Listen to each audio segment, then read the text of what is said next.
Scooby-Doo. So for some reason, it just came out. How strange is that? Kind of like word association game or something. Or Tourette's. Yeah. Yeah.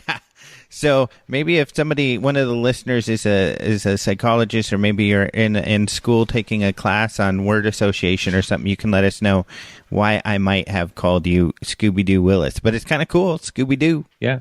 Scooby-Doo's cool, man. We could be their ink blot, so to speak. Yep. So, we'll talk about the guest. So the guest is really cool. It's really exciting. Someone I haven't had before. His name is Richard Beckwith, and he's a lawyer. He's actually a city lawyer for Rock Springs, Wyoming. He's also the Mutual UFO Network's Wyoming State Director and has been for a long time. And he is more recently on the business board of MUFON. So a really interesting fellow. He helped put together the Hewlett, Wyoming, the UFO rendezvous thing that I spoke at a couple weeks ago. And he kind of, they got a hold of him when they put that together. So he helped get the speakers.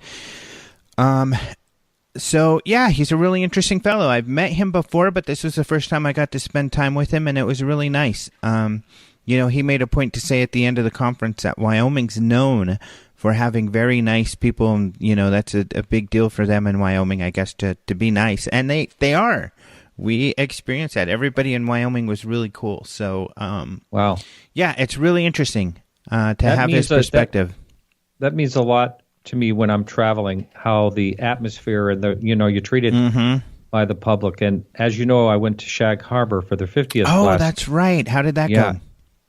Well, let me tell you, the people there were the friendliest people. I stopped over actually in Fredericton where Stan Friedman lives, and I understand why he lives there. It was actually beautiful. Really? Yep, and everyone is so friendly. It was, and it's funny when I talk to someone, they said, well, we always think people in Maine are friendly. But that's a long, long drive. Really? You just got back, right? Yeah, just got back, yeah. It's I did 30 some odd hours of driving total. Holy moly! Way too long. Never. I'll never do that again. I don't want to drive. I used to drive to Roswell, and it was took 12 hours because I would stop I had to stop at the couple of missile museums at White Sands every time. And it is gorgeous, and I love White Sands, but I just can't do it anymore. I don't know that I would ever do that again. Wow. I plan on driving to Phoenix for the UFO Congress this year. So I want to take a lot of time and make it more of a vacation than just, a straight drive. Straight drives are just too much. Yeah, they are a lot. Now, have you been through the White Sands area, New Mexico and stuff? Not. Oh, no. So maybe you should do that because then you can also see the satellite array, the very large array, where they do the SETI stuff. The missile sites are really cool. Nellis Air Force Base is there, and a lot of space history, and really, really cool stuff. Gorgeous. Wow, I'll have to check that out. Yeah. Now, that's further away? No, that's before I would get to you if I took a different route. Oh, yeah, that's before. You'd have to go down south and then cut over. Yeah.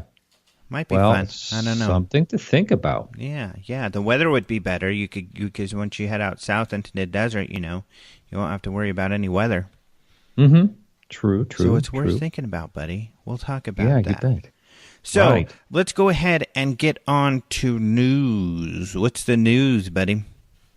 Well, this title just caught my eye. I love the title. It's Mysterious Red Blob Photographed in the Louisiana Night Sky. So right away, I think of the movie The Blob. There was actually two of them, but the first one was with Stephen McQueen back in 1950s, where the blob was alien life trying to take over the world. Was this it? No, I don't think so. I hope not. Well, maybe not. Well, this was near Bow Bridge, Louisiana, and it was an odd, blob.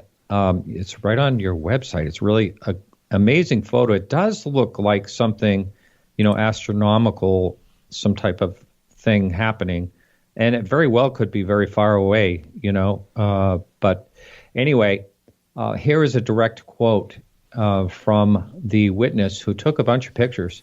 On the night of Wednesday, September 13th, about 10 p.m., my wife and I were about to leave our house in Bow Bridge, Louisiana. Before getting in the truck, I looked up into the sky and noticed a faint blob directly above. I said to my wife, "What the heck is that?" She looked up and saw it as well, and they stared for it for about 10 minutes, and then before he even thought about taking a picture. And so he used a couple of different types of cameras on it and different lenses. And so it's a great picture, but all of a sudden this thing just it didn't fade out. It just disappeared. Mm-hmm. And so he went and he looked at the website called heavensabove.com, where you can find out about anything going on in the sky. There was a part of a Russian rocket like space junk that circled over about the same time, but that would be more like a point of light reflected from the sun, not like a red blob.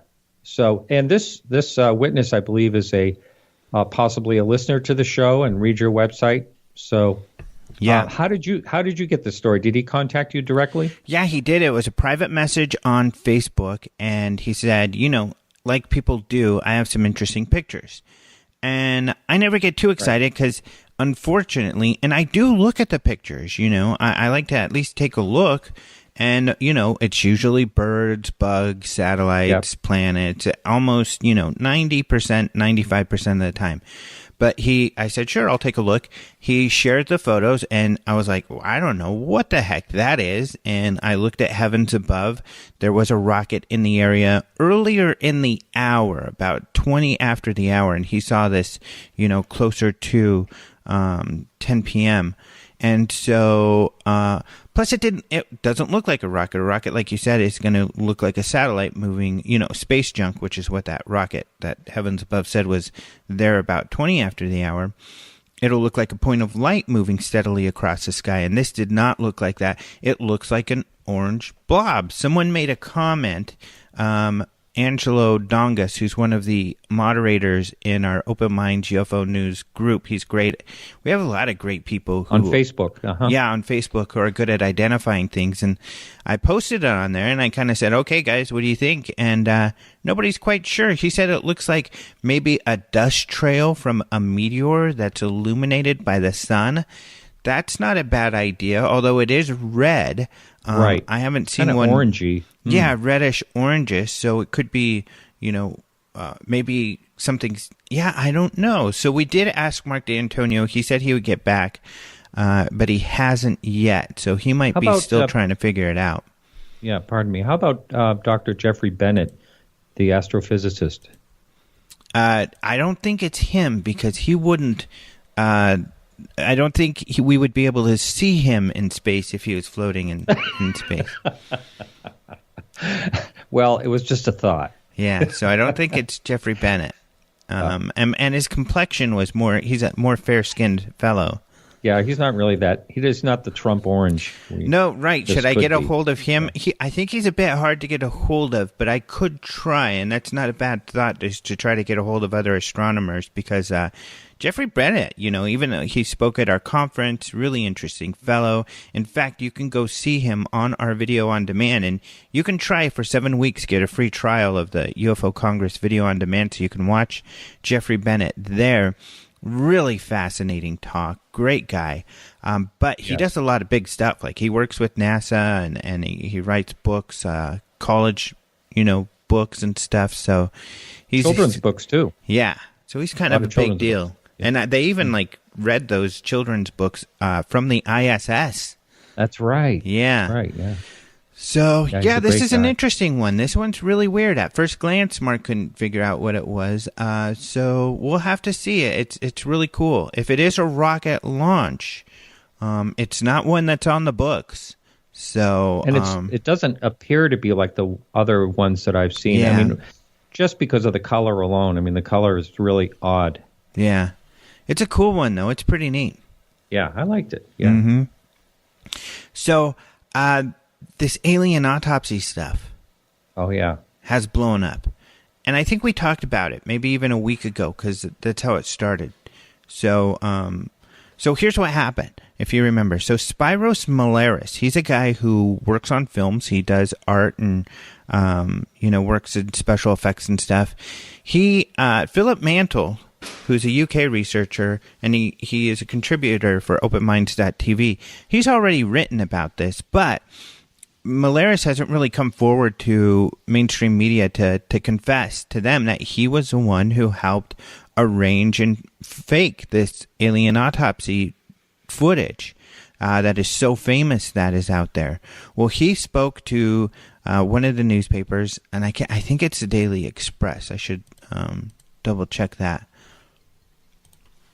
But he spoke with one of the newspapers, and he confessed, and I guess he's doing some sort of show in London or something like that. And, it's a Metro News who he spoke to. So he confessed and said, we created this, that this Santillan, this other guy, had come to him, Gary Schofield, and wanted him to create an alien autopsy thing, so they did, and they thought it was fun and kind of a joke and stuff like that, how he really looked for 1940s material, how the two people in the video are his girlfriend and his brother are in the outfits, doing these operations, how they got guts out of lambs and cows from the nearest butcher shop to create the guts and stuff in there, and how there is this guy, John Humphreys, who created the actual body, the actual skin of the thing. And Humphreys is another sci-fi guy, works in lots of sci-fi. So, and all of this, we knew a lot of this from Philip Mantle's work, but, this was the first real big mainstream story. So that went big. Well, the Daily Express then heard from Santilli, Ray Santilli, and he's a guy who made a bunch of money and kept pushing this as real. And Santilli says, now there was this movie these two comedians made about the film where they played like these hoaxers, and it was a movie in the UK. I think it's on Netflix. You can watch it. But there's some footage at the end that they get in the movie where that is, they said that they saw some real footage, just like Santilli says. They couldn't get their hands on it, or it was too poor, so they recreated what they saw, and then they sold that as real. They got busted because it was a hoax, but they maintained that, but really we saw real film. Where in the movie version, at the end, this mysterious courier comes and gives them a video, and it's the real video. But by now they're exposed as hoaxsters, so they can't do anything with it because no one will believe them. Well, Santilli and others tried to make that this footage in the film was real. That was part of this movie with these comedians. So they've been trying to say that. However, Humphreys and others have said, no, we created that. That is not real either. That's fake. We made it for the movie. Because John Humphreys, who was part of hoaxing the original stuff, was also commissioned to work on this movie with the comedians to create the stuff for this movie. Well, Santilli comes to the Daily Express and says, hey, that's not true. There really was real footage. And in fact, I've never provided any of the real footage to anyone, but here, Daily Express, here is a piece of the film from the real stuff. Well, a lot of people notice that it looks like the hoax stuff. And actually, this guy, Scott Brando, who runs this site, UFO of Interest, tweeted me. And he said, look, all he did was take a still from the fake video, put it in negative, and then messed with it. And he proved it because he took a still from the video and he puts the new Santilli image next to it, and sure enough, it's exactly the same. I put that up on the website. So yeah, Santilli's off hoaxing and again. So I wrote a story about this, about all of this, Mantle's work, and then what Scott Brando had found. Well, the Daily Express saw it, which isn't too surprising. They cover a lot of our stories, and they wrote about what Scott Brando and Mantle had discovered from my story. But they also talked to their own expert. Their own expert said, yeah, this is just a still from the hoax video manipulated with Photoshop. And so they tried to call Santilli and say, hey, what's going on? You provided us with a hoaxed image. They emailed him and told him, hey, everybody's saying that this is just a hoax image from the hoaxed footage. And his response was 1947. That's all he wrote. So then they tried to call him, and he said, "I'm driving," and hung up, and they haven't heard from him. So Santilli's busted again. I don't know. There's still a lot of people who want to believe so badly, but this Santilli guy obviously is a trickster and a liar. Well, a couple of things come to mind. First of all, he must be fairly intelligent, and you would think that he would go to some unedited part of the film as they were shooting that they couldn't cross-reference. Yeah, I know. And then he would take a still from there and, manipulate it. If I was going to hoax something, I would try to think it out a little bit, But still, another thing is, or a question is, did he ever get sued by anyone? Well, who would sue him? Someone that, was this all profits from the money that he made on this? Do you know what the profits were generated from? The profits were generated from a television show, which was huge, and made him like millions of dollars. This television show was produced by Bob Kiviat, who, incidentally, I just got off the phone with not too long ago about something else. He does a lot of UFO television shows, and he's really interested in the UFO phenomena. In fact, he later released another documentary about hoaxes, and he included how, they were tricked, how this was a hoax. This documentary he was a part of prior. But that documentary got really huge. It was Jonathan Frakes from Star Trek was the narrator. So that's where it all started, and that's where they made a lot of money from it. And everybody else involved has kind of said, okay, it wasn't real. But he's the only one still holding out. He's got everything to lose by it. And another thing, also, this is probably a known fact by you, but maybe not to some of the listeners, that when you look at the alien autopsy film, you see the leg badly injured and fragmented. I think it's like the right leg or something of the alien. And that actually was done by accident. They damaged the model, and then they try to make it look like it was an injury. Oh, really? Yeah. That's funny. I didn't know that Bill Mantle story. told me that. Yeah. Yeah, I'm going to post another follow-up from Philip Mantle, so hopefully this will end it, because I know we don't want to, keep on this story for too long. But, Philip did want to have his say, and I think that that's fair. So he did write me something that I'm going to post today. But, funny stuff. Another thing, too, I wanted to mention this week, a couple interesting stories that we have up there.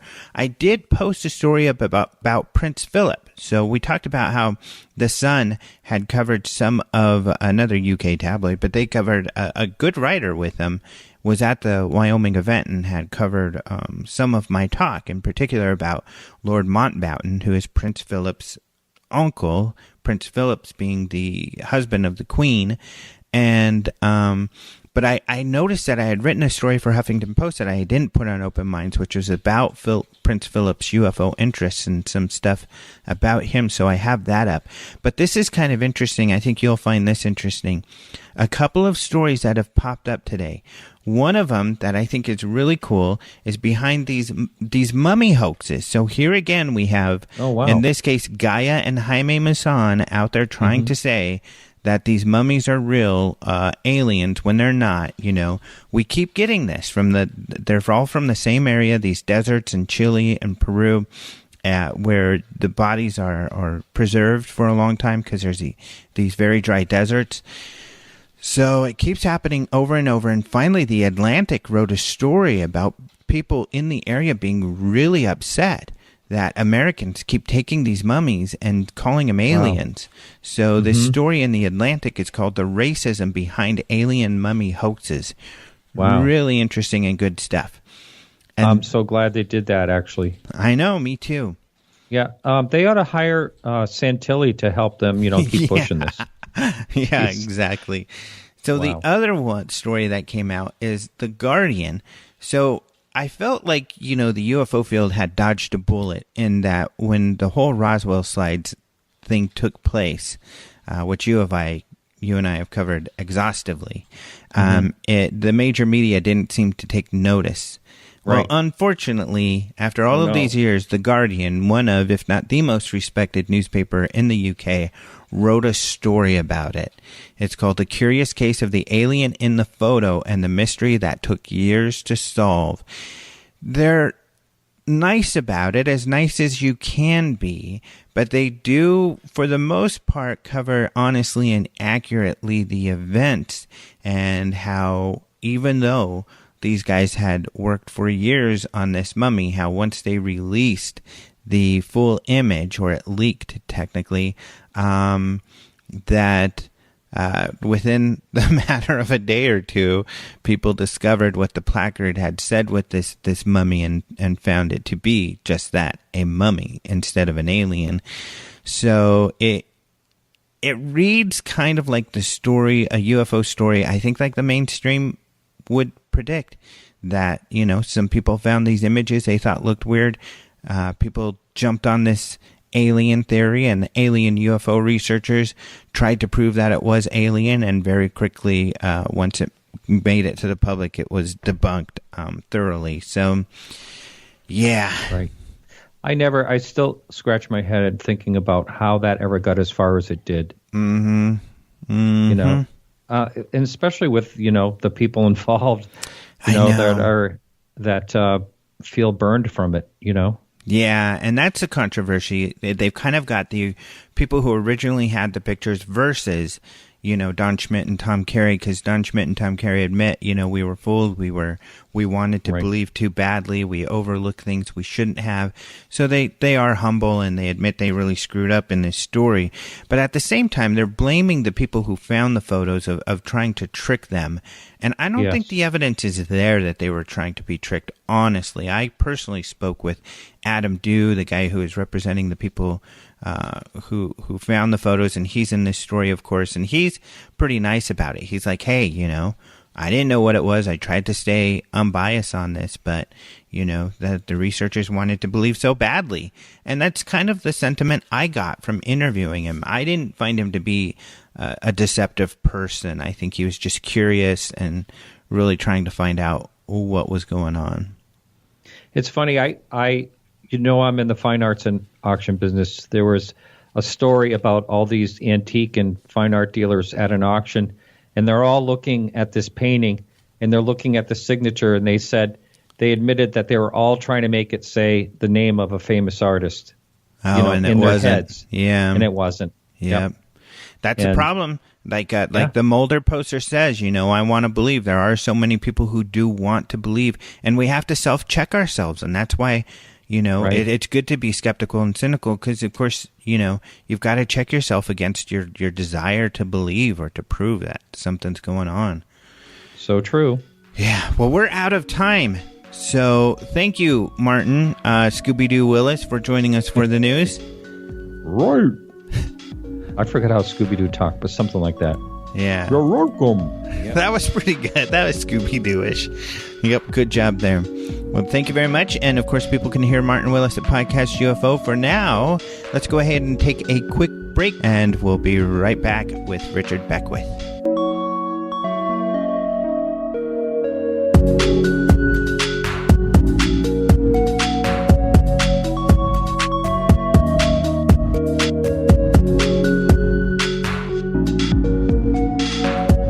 I'm very happy to welcome to the show for the first time Richard Beckwith. Hello.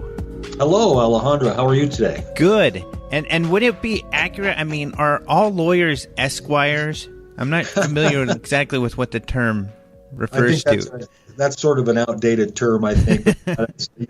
If I want to give one of my fellow lawyers a ration of stuff, I will call him Esquire or her. So it's sort of an outdated term. It's a fun term, though. It reminds me of like the Victorian era or something. Yeah, it sort of adds a level of, I guess, regalness to your persona without actually doing anything for you. It's just Esquire. But if you guys use it to make fun of each other, I guess I'll refrain from using it. That's okay. Well, it's good to talk to you. So we've met before, but we are now, I like to say, friends, because we spent what wasn't a long time, but it felt like a long time. It felt like it was a very intimate setting in Wyoming this couple weekends ago, and we all got to know each other so well. And I'm so happy I got to meet you and spend more time with you. Yeah, I am too, Alejandro. I'm glad we got to know each other better. I think we actually met the first time at the 2009 MUFON Symposium in Denver. And I've seen you a couple of times since then, but we haven't really had a lot of opportunity to get together and talk like we did at the Devil's Tower event. And of course, we have mutual friends, Stanislav Ojak and so forth. And you also knew Debbie and Chuck. And I see that they've been getting quite a bit of press lately with their 37th Parallel book that they've been talking about on the internet. And I know they talked about it a little bit at the Devil's Tower event.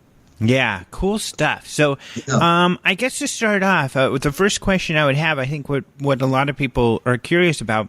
So you are the city lawyer for Rock Springs, Wyoming. Is that correct? I am. I'm the city attorney here, yes. So how people react when they find out that you're also into UFOs? Well, this is my hometown.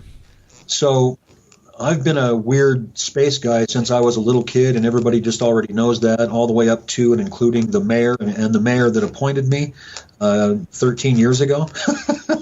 Wow. So, they know that my interest in UFOs is serious, and I really don't get a lot of guff about it. The last two mayors have been rather open to the subject, and most people are.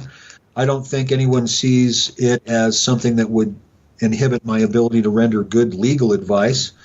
I think maybe there might be some people out on the fringe that think that it's an indication of my ability to think critically, but I take issue with that. So it doesn't interfere with my abilities to render good legal advice and do good legal work. So I don't really get a lot of guff about it, surprisingly. I mean, I do get a little bit. I'm just like everybody else, though, that's in this.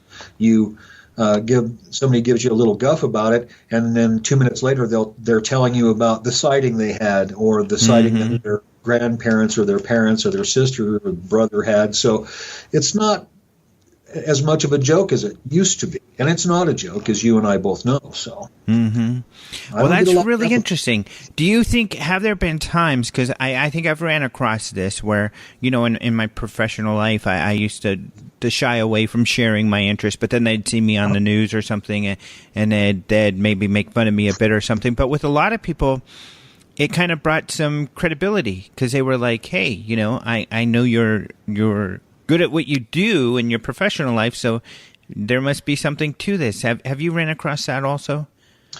Yes, I have a monthly meeting and meet with people, and I do think that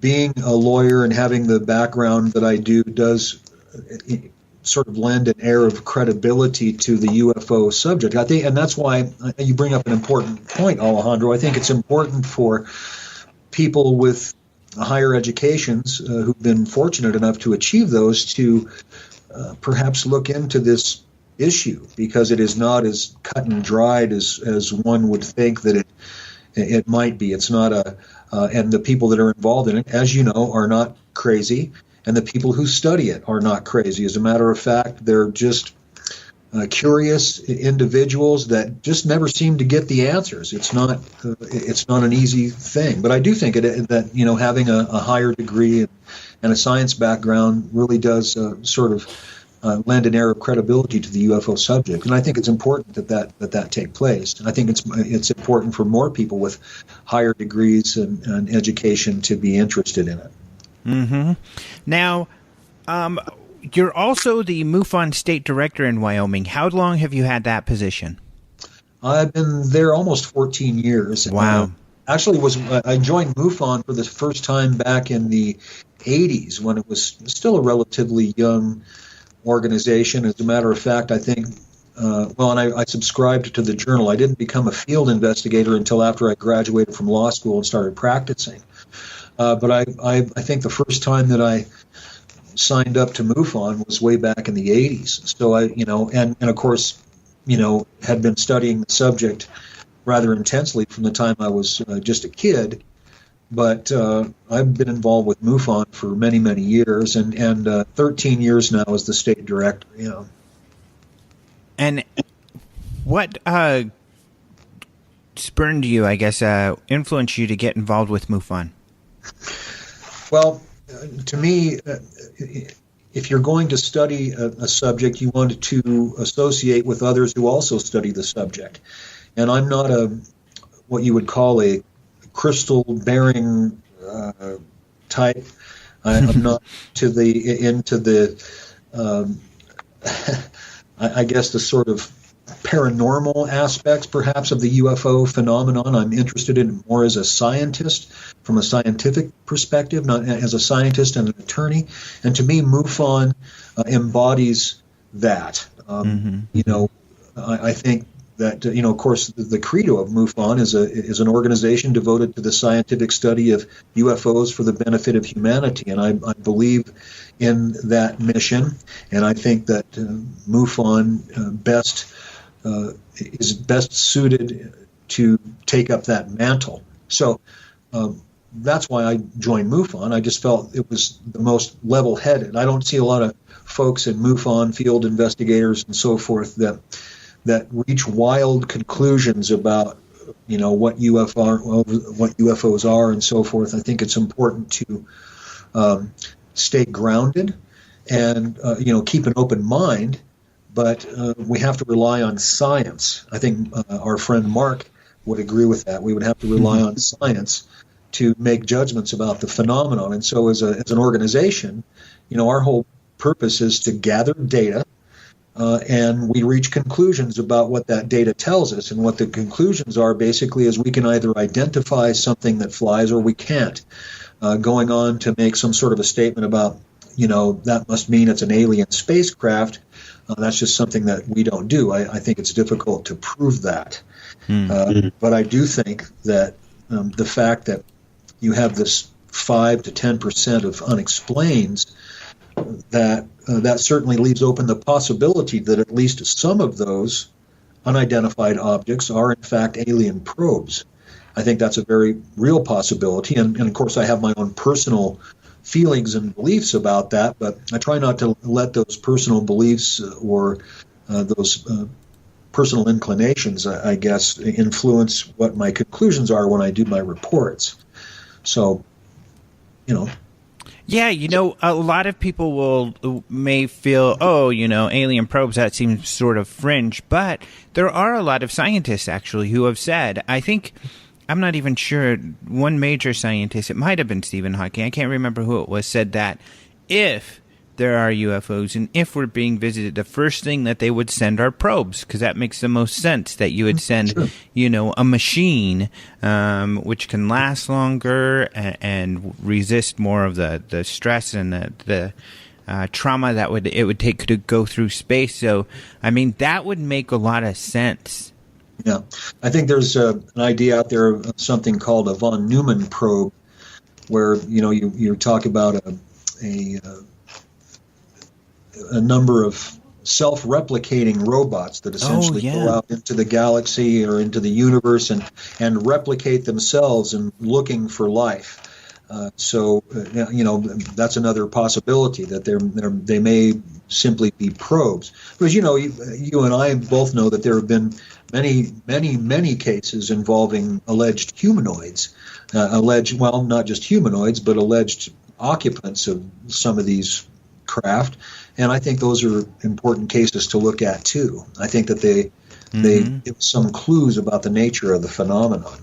But I'm with Jacques Vallée. I think that there are many different explanations for the UFO phenomenon. I think that, I don't know if we discussed this when we were at the Devil's Tower event, but my feeling has always been that, humanity is more or less like a we're in a little tidal pool on the edge of the ocean, and we've reached a lot of really strong conclusions about what the ocean is like and what sort of creatures live there without ever actually having been there. Mm-hmm. And so I think it's very important for us to keep an open mind and keep with the idea being that when you look out there into that vast ocean, living in a little tidal pool like so many little minnows, that there are big things out there. There are, whales and sharks and squid. And, so take that and multiply it, infinitely and look out into the universe. And I don't think that we have any sort of a clue about what lies out there, except that everything out there is made of the same thing that we're made out of. So I suspect, stuff. You're right.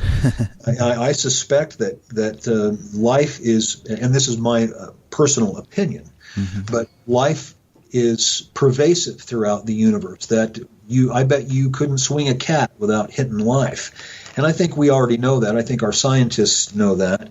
But I think there's also a certain modicum of disinformation and secrecy involved with that, which I don't think is necessarily unneeded. It may very well be that if we were to be told that we were not alone in the universe, that could really cause some very serious social upheaval. I'm glad that came up, because I do think that there are probably I'm one of those guys that thinks that maybe it's a good idea that we don't tell everybody, and I'll explain why. From my perspective, every human being on the planet was raised believing that we are the only life in the universe, the only intelligent life in the universe. It's only been in recent years that the notion of life out there in the universe has been sort of becoming more culturally accepted. It's always been something that we've speculated about, but it's becoming perhaps more of a reality now. But essentially, every human being's ego has been constructed around the notion that we are the only ones, and until we hear differently, that's not going to change. So imagine this for a minute, Alejandro, that it's not just a matter of people learning one day that we're not alone in the universe and not the only intelligent civilizations in the universe. Think about this. Think about what would happen culturally to our planet if simultaneously every person on this planet suddenly came to the realization that we were not alone in the universe. What would happen, what that would cause, is a complete restructuring of the ego of every human being on the planet simultaneously. And so what are the social ramifications of that? What are the physical ramifications of that? I don't think that there's any way that you can predict it beyond saying that it's very possible that you could see utter chaos, at least for some period of time, until all the people that were going to kill themselves do that. And the only people that remain are those that want to get up and go to work tomorrow. And we just sort of adapt to it as a society. But I think that's what we're talking about. I think that's why they don't tell us, because we're talking about the complete restructuring of every human being's ego at the same time. So that's a national security concern if I've ever seen or heard of one. So from my perspective, it's probably a good reason for the secrecy. And you and I, we're used to the idea. We talk about it. We go to conferences. Right. We do these things. And so it's not big news to us, but we're on the fringe. And so that's a real danger. And I don't necessarily disagree that we that makes me think of an interesting question, because I agree with you. If I were in a decision-making position, I cannot say if I was handed all of the information out there, I would not agree to some sort of secrecy. We don't know without all the information, I don't think. But let me ask you this. So you're a MUFON state director, and now recently you're also on the board. So the big board that overlooks all of MUFON. What if, as you're read into the MUFON board, they're like, okay, there are some secrets that the government has asked us to keep, and we've decided to keep those secrets. What would you do? Well, I think that would be up to each individual member of the board, because we're not under a national security oath. I have taken no oath, right? To pledge allegiance to MUFON, and so if we were presented with information, the board was presented with information, I guess I would have to decide at that time. I can tell you that hasn't happened, but if it did, I would have to seriously consider that and consider what we've discussed. And, but again, if it's not within the context of information that I have received, after I've taken a security oath, I would first of all have to question whether or not the information was legally disseminated to the board to begin with, whether or not the individual or individuals who provided us with that information had, in fact, deemed it necessary for the members of the MUFON board to learn about that. I would have to kind of look into it, I guess, and I'd have to decide at that time. Mm-hmm. But I would make a decision on my own at that time whether or not I felt that it was some. And certainly if Jan or the rest of the board determined that it was not a good idea to disseminate the information, then I may or may not go along with it. But I'm a team player. Mm-hmm. So I guess I'd have to see why they. And here's another thing. I can't imagine being told that information and then being told that we can't say anything. If we were, I'd have to wonder if it was an experiment to see if we could keep our mouths shut. Yeah, that's a good. Well, and those are a lot of good points, and that's why you're probably going. You are a great resource for MUFON because you have that legal background. Because your immediately knee-jerk reaction is to look at it from a legal standpoint or a verification of information, and which is more of a social kind of thing, which is needed, which is important because you bring up a lot of great points there. Right. I think it's important to think of all the ramifications. And when you're in a position like the MUFON board is, sometimes we do get interesting information about interesting cases. And I think it's a position of responsibility. I think the board and each individual members of the board bear a certain responsibility to be as level-headed as possible, so we're not out there making, claims that cannot be verified. Mm-hmm. Mm-hmm. Along those lines, and kind of what I was talking before, there are conspiracies around MUFON, and then there are also concerns about, the scope of what MUFON's been looking at, especially lately. Yes. Do you think, any of that is cause to leave MUFON or not become a member of MUFON? No, I know that there was some controversy about the speakers that we had. I have to say that I really enjoyed the symposium, and I don't see anything wrong with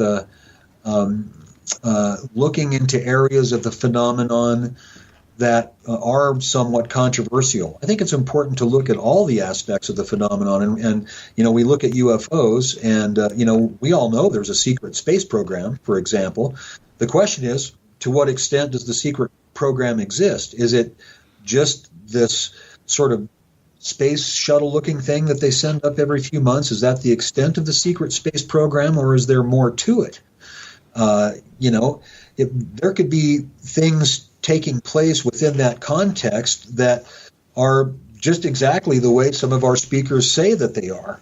It's just that when we start talking about things like time travel and age regression and things like that, when we talk about things like that, I think the level of proof or the level of evidence has to increase. But I don't see anything wrong with talking about it, because I talk a lot about, when I do my talks, as you may not have been there for my presentation. Oh, I was there for 75% of it, and then I got called out. Oh. Yeah, well, good. I'm glad you caught some of it. But I look at consciousness, the nature of the universe, and so forth. But most of that particular presentation is based on speculation. But I don't see anything wrong, and I think it's actually important to look at some of these aspects of the phenomenon while still maintaining our ground in science. So I think that what we do with the information, some of the information that we were presented at the MUFON symposium, is to, like a lot of other things that we run into in this field, is to sort of put some of that in the gray basket and leave it for a later time to see what exactly formulates. I'm not completely closed to the notion of some of the things that were proposed to us at the symposium, and I don't think that it abrogates our devotion to science or the scientific method. It just gives people an opportunity to talk about different aspects of the phenomenon. And I mean, let's face it, if we were to go beyond merely whether we can identify or not identify a certain object and start talking about all these other things that we're talking about, like the social ramifications and what happens if we do have a secret space program, because clearly that's UFO related. Clearly there may be a lot of UFOs that are attributable to technology that we have developed and is related to that. So I think we have to keep an open mind. And that's, and I think that's the name of your website, isn't it? It is, in fact. That's a good point. Yeah, and I agree. And I don't think we're abrogating our devotion to science or the scientific method, because we can't make any more claims today than we could prior to that symposium. All we can say is that, in my view, that there are objects flying around in our atmosphere that we cannot identify and appear to be operating well outside known flight envelopes. I think that we can say that unequivocally and have the support of science and the scientific method to make that statement. Mm-hmm. I think, but when we start saying things like, well, this happened, I just don't have any proof of it. Well, that's good, and we can take that into consideration, but we don't necessarily have to say, okay, we've got a secret space program and we're in contact with blue bird beings from another galaxy or another existence. I don't think we have to say that. I just think we have to say it's possible. Yeah, I agree. And, like your second talk was speculation, but you said, this is my speculation, this is how I feel. You gave a great preamble that you don't have to believe what I believe, but in living my life and looking at what I look at, this is what I think is going on. And what's great is then I think it opens up people to listen also. And so many people, afterwards I heard talking about it were like, yeah, I have similar feelings and I'm interested in this or that too, which is completely fair.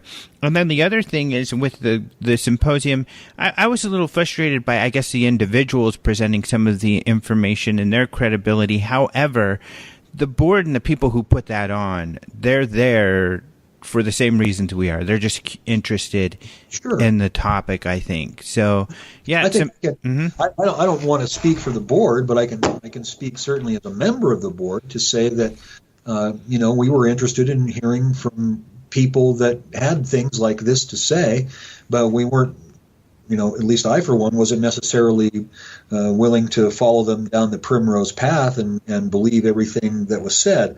I do think there's a lot of credibility to what Bill Thompson said.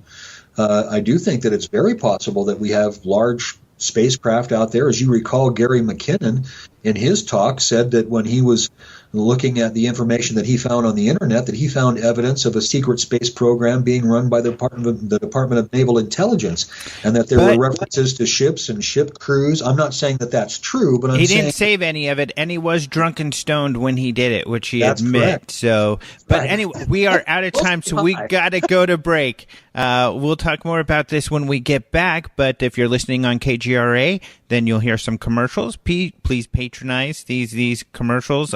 They help keep KGRA on the air. And if you're a podcast listener, you'll hear some music for a second. So we'll be right back with Richard Beckwith.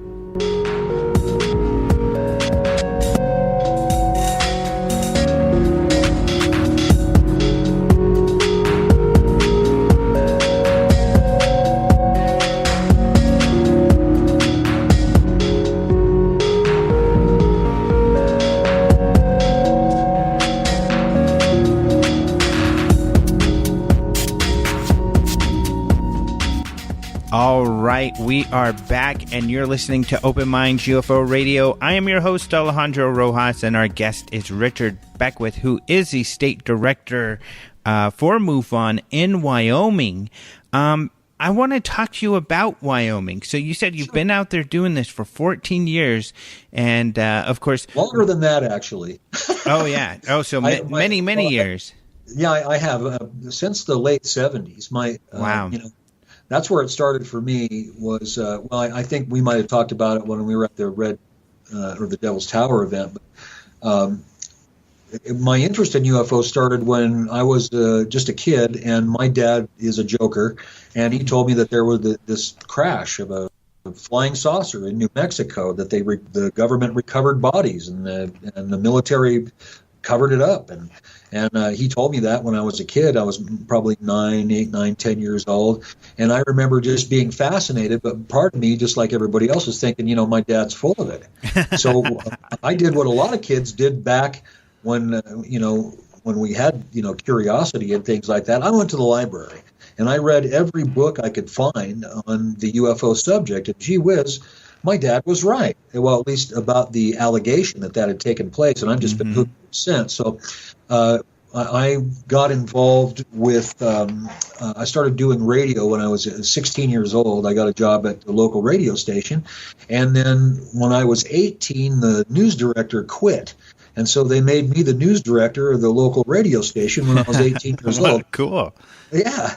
And so the first thing I wanted to do was a week-long special on UFOs. And this is in 1978. So it would have been about the year I graduated from high school. The year Close Encounters came out. Right. And so there were also a lot of things happening in Wyoming at that time. As you recall, Dr. Leo Sprinkle was very active at the counseling center and had not yet started doing his yearly contactee conferences, but he was working with a guy named Pat McGuire, who, as you may or may not recall, was actually rather well known way back then for being an abductee, an alleged abductee. And so that's where I started, was with going down and getting myself, acquainted with Dr. Sprinkle and also with Pat McGuire. And interestingly, I got to spend some time with Pat. I was actually, this is really interesting, we got to sit in on a regressive hypnosis session with Pat McGuire, Dr. Sprinkle, and there was a psychic there at that time named Elaine Fortson. She was also rather well known back in the late 70s. And so we watched this regressive hypnosis session and then spent the weekend at Pat McGuire's ranch, where he had alleged that he had daily visits by UFOs, and also had a story about the fact that he had built a well on his property in a location where all the geologists and hydrologists had told him he was wasting his time because it was a big solid rock.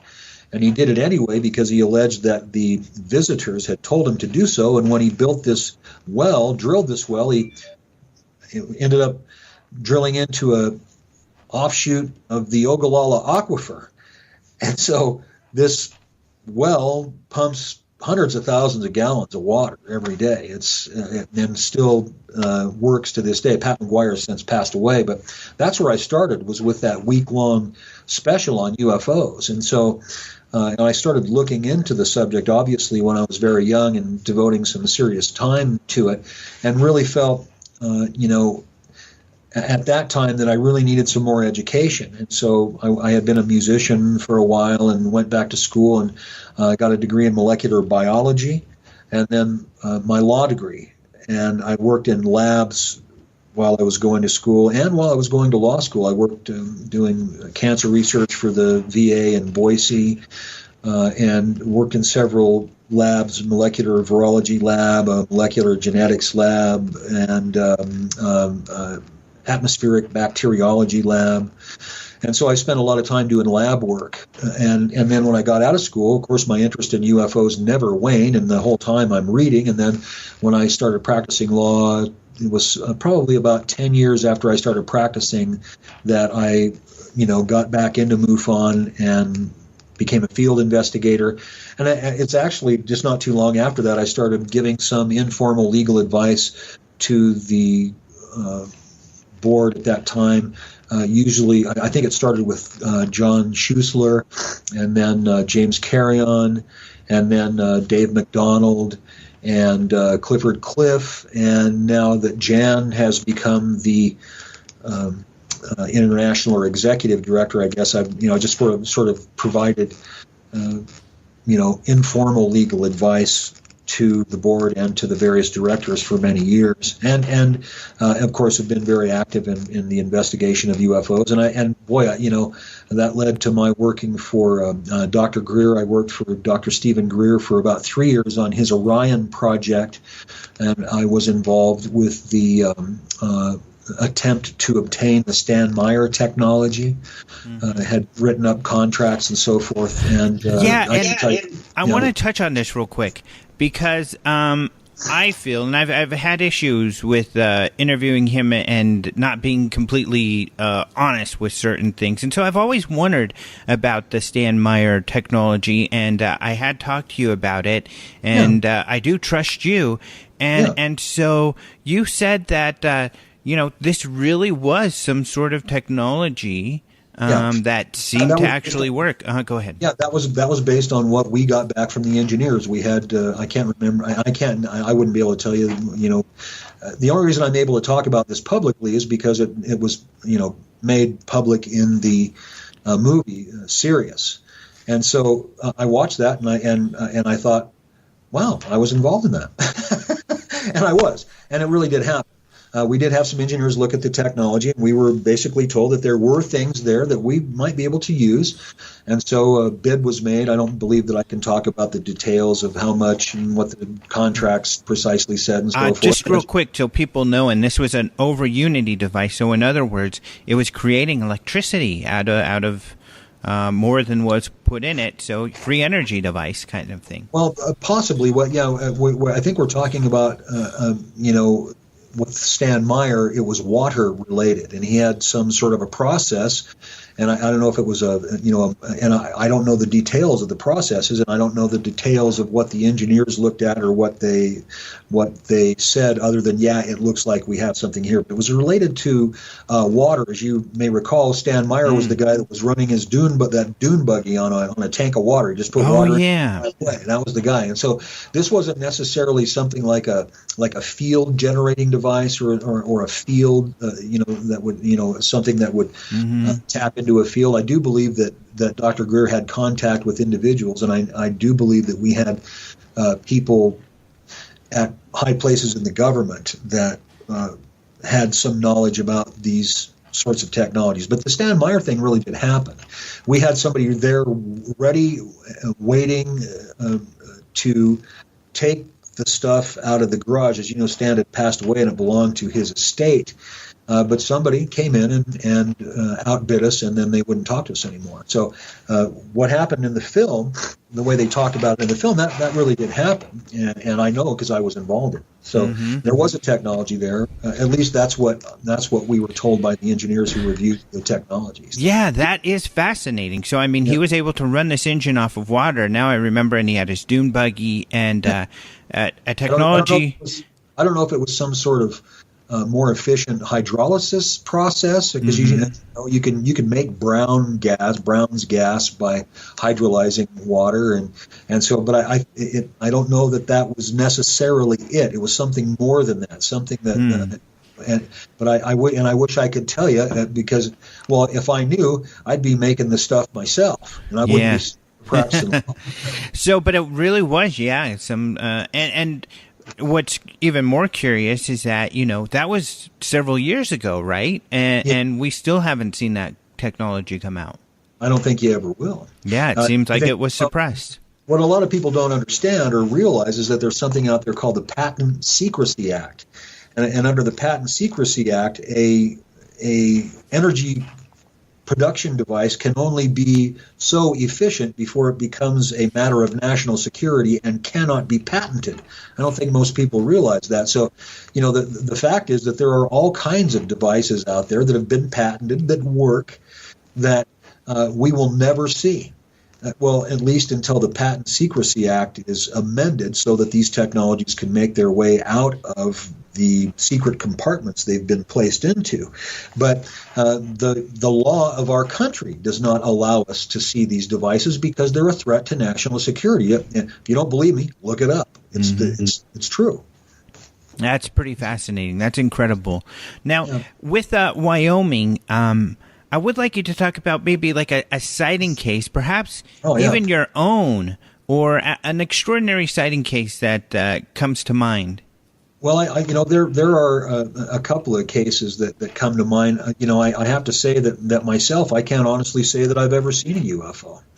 But like many researchers, I don't need to see one to know the phenomenon is real.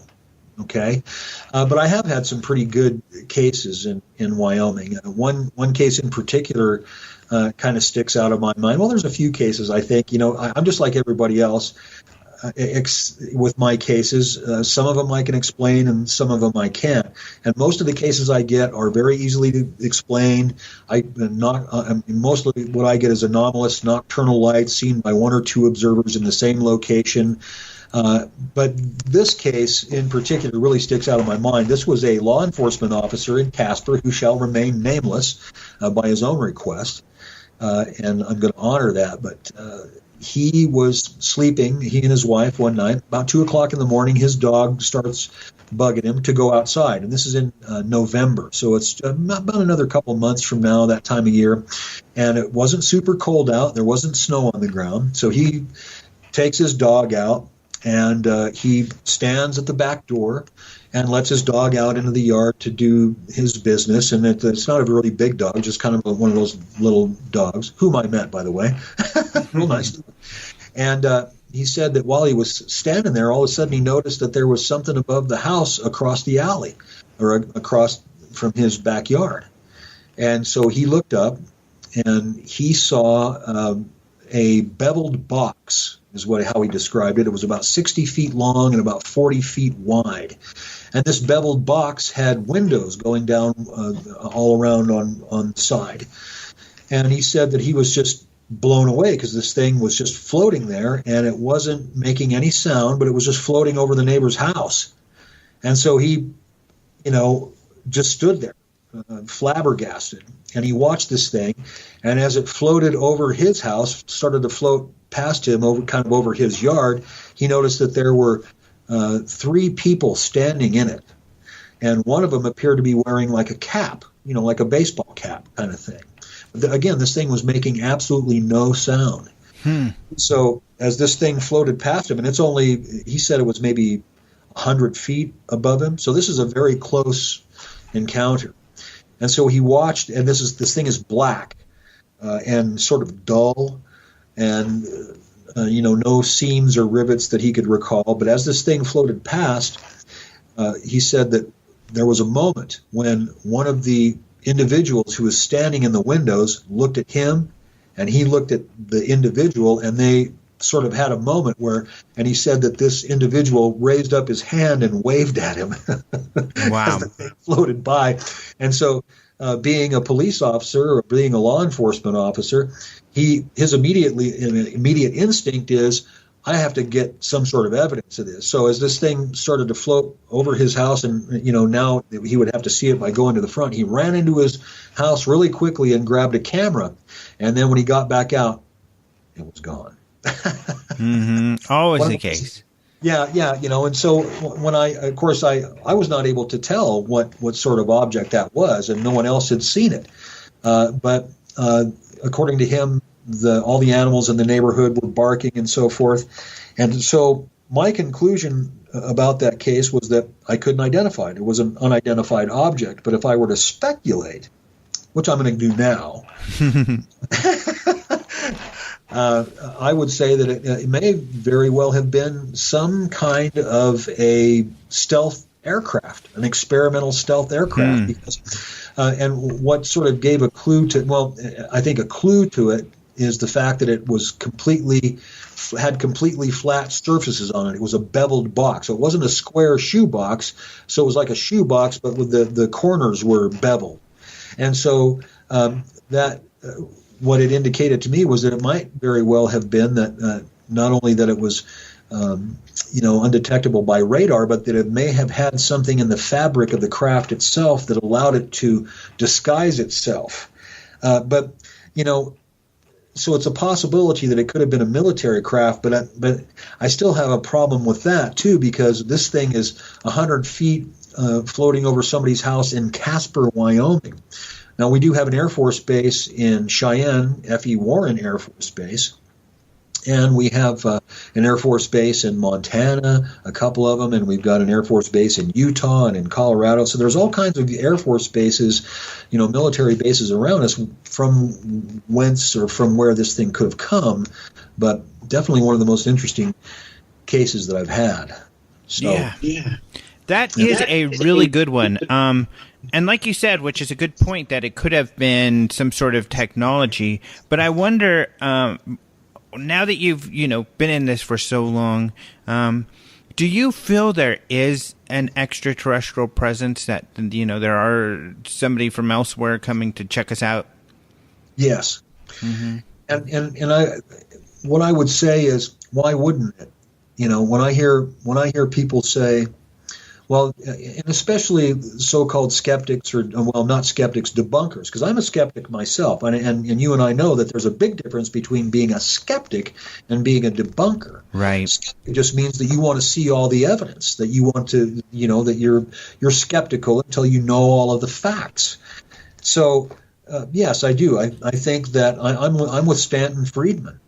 I think that there is an extraterrestrial presence, and I see absolutely no reason in science to say that there wouldn't be. To say that the stars are too far away, to me, is a ridiculous argument. It's just like saying, that, well, the Earth is flat. Well, how do you know that? Well, through experimentation and so forth. All of a sudden, we learn that, wow, hundreds of years ago, we learned that the Earth is round.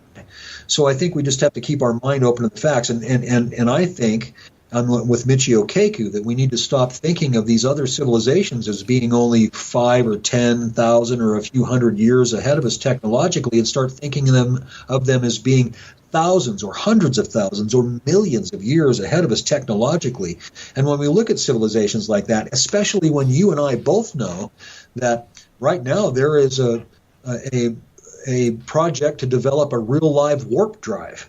And so if we're looking at technology that we can do now, or that is possible now, or think about these other civilizations, it at least leaves open the possibility that others have figured this out already. And for some of these sightings, it's kind of hard to look at an explanation that beyond you can't identify it. When you start looking for the actual explanation, it's kind of hard to look at something other than an extraterrestrial hypothesis, which, as you and I again both know, is a conclusion that was reached by the Cometa panel in France. And so we're really the only country that doesn't take that possibility seriously. So I don't think that it's been proven beyond a reasonable doubt, but I would say as an attorney that if I were to take that case, I think that I could prove the extraterrestrial hypothesis by a preponderance of the evidence in front of a jury.